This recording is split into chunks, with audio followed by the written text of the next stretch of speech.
Hey, well, hello to everyone out there in YouTube land. I hope that everybody's doing well. I'm doing pretty good.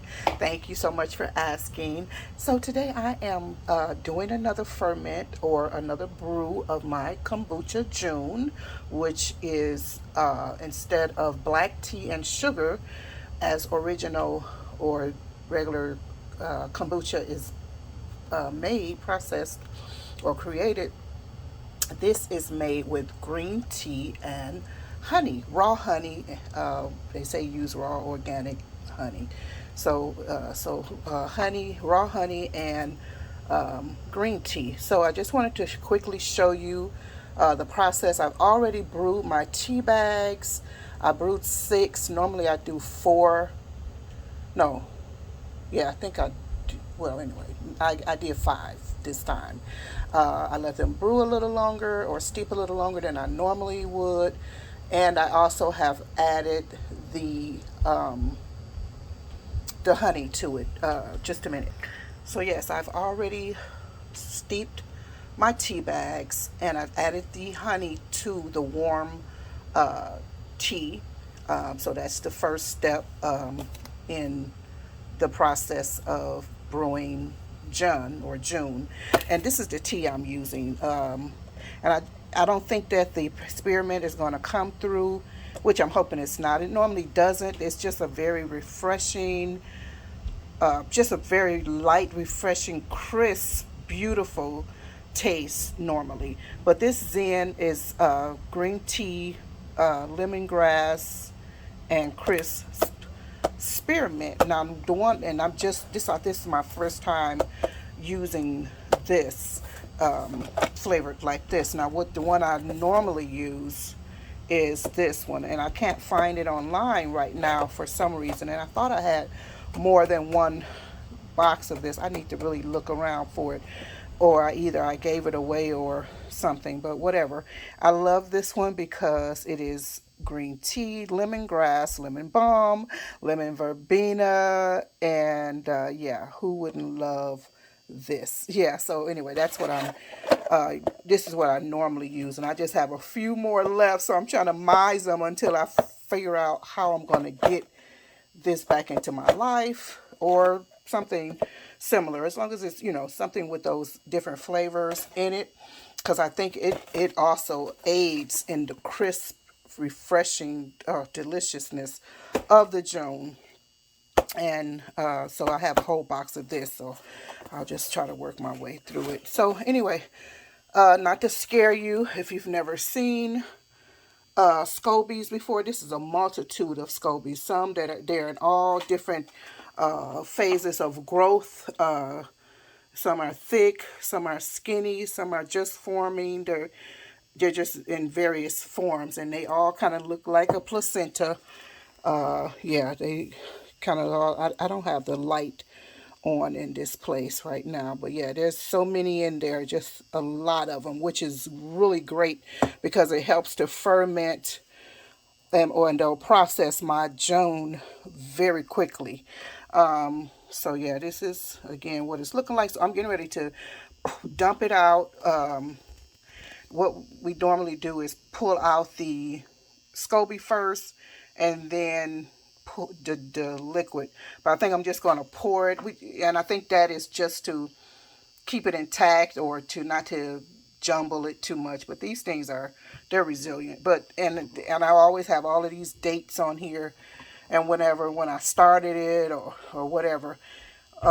So this is the date for this one, and I have the time and what type of tea bag that I've used and stuff like that. So I'm just going to put this in here right now.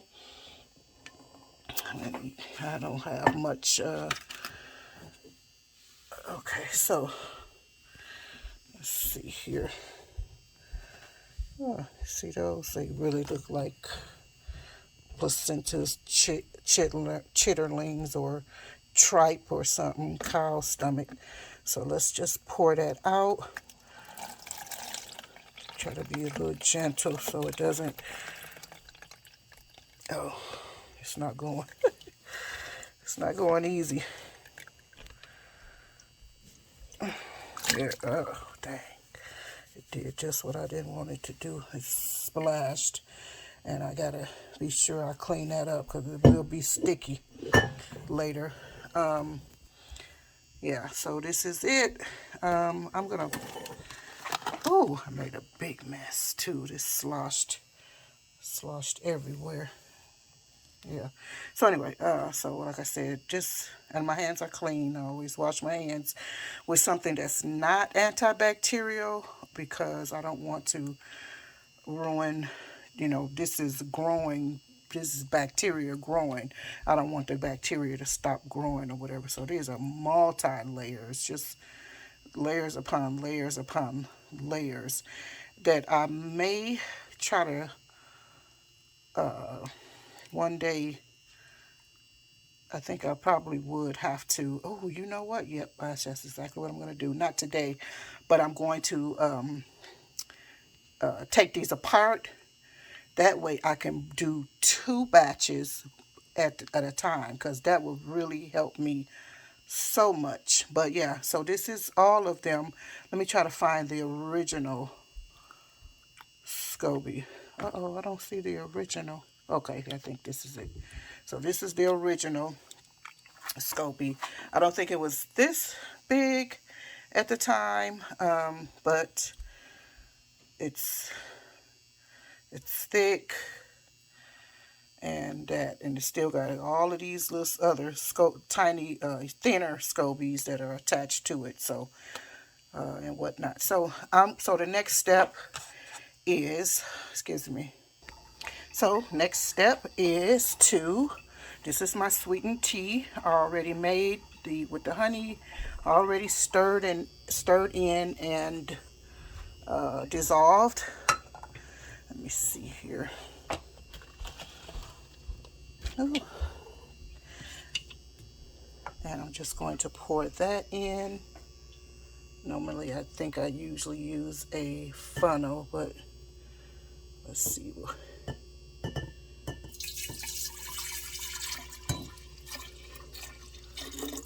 Okay, very good. We got that in. Then we pour our water in. These are just waters that I get from the tap, or not really from the tap, but from the tap, meaning that I get it from my refrigerator, filtered water from my refrigerator, and I just keep them in these 2-gallon jars or glass containers or whatever.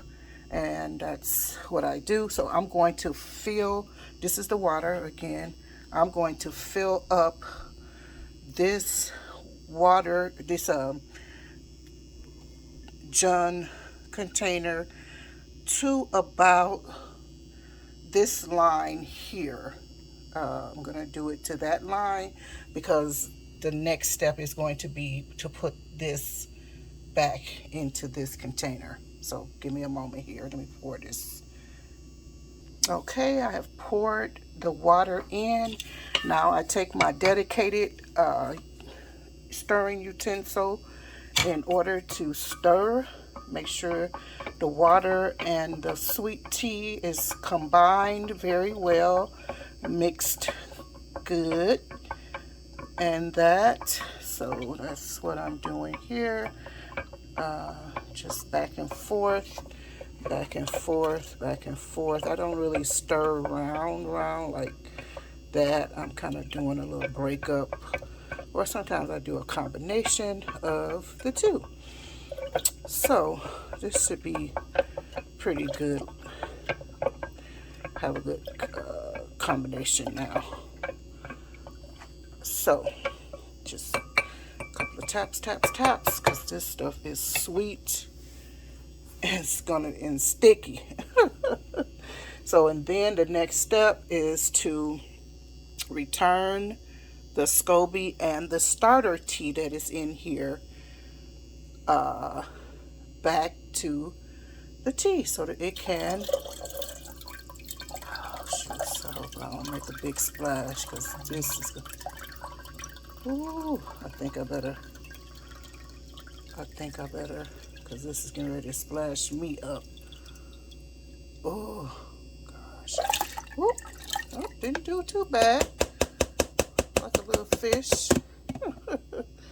So, and what I'm going to do is top it off with a little bit more water. Well, no, you know what? I'm not.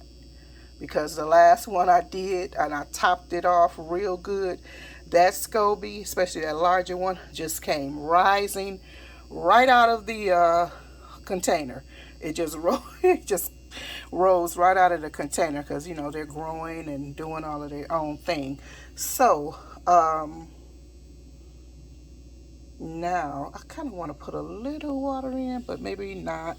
So I'm just going to do it just a little light stirring so that the culture is mixing with, but you want to be gentle, I guess, with the SCOBY. You don't want to spoil your SCOBY. Oh, I'm so excited. So once I take these apart, I'll be brewing 2 at a time.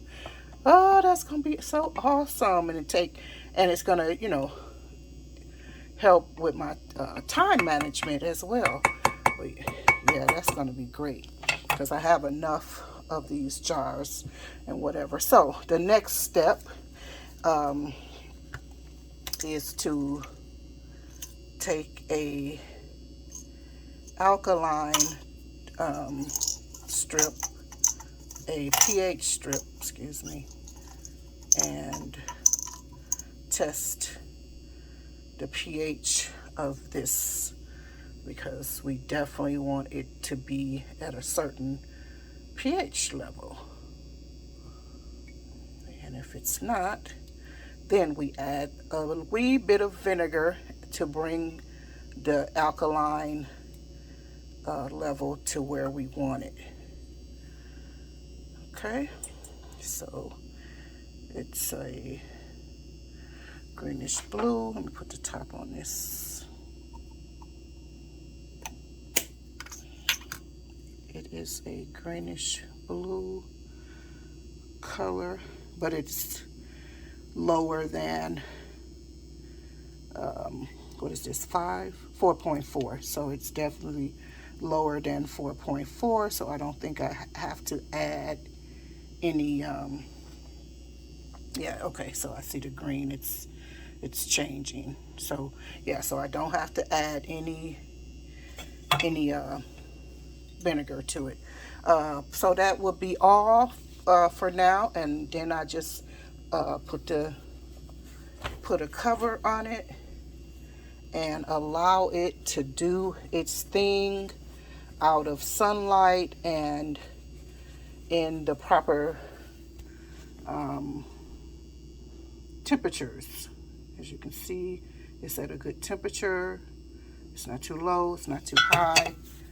And yeah, and you always have to, and I was going to mention, you always have to, like when you're going to start or stop this, start this tea, you have to remember to reserve starter tea so that you'll have that. So anyway, oh, that's the wrong thing I put on top of here. But nonetheless, so I'll probably come back when the John has completed being for the fermentation process, or as it is processing, depends on what happens. So I'll come back and show you. So in the meantime, let me just quickly show you what's going on over here. I need to taste this. I haven't tasted it, and that is really bad of me. But this is my kombucha, and it is doing well. As you can see, I know it looks like fermented what do you call them? A cadaver.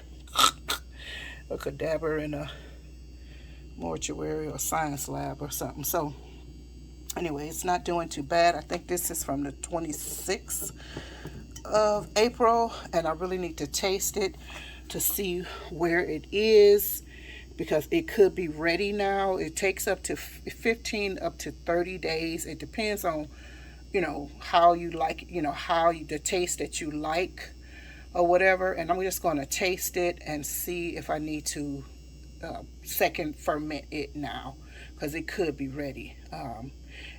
Normally, what I normally gauge is if it has grown another SCOBY on top, and this SCOBY is not a large SCOBY. I think it did have a SCOBY, and then I think I stirred it or did something, so it's forming a new SCOBY on top. And the tea that's inside is afternoon Ceylon. So anyway, I am going to leave you guys with that, and I'll talk to you later. You have any questions, comments, please leave them in the comment section. And if you have a question, I'll be happy to answer if I can, or refer you to Google is your friend. All right, guys, I'll talk to you later. Love you very much. Bye bye for now.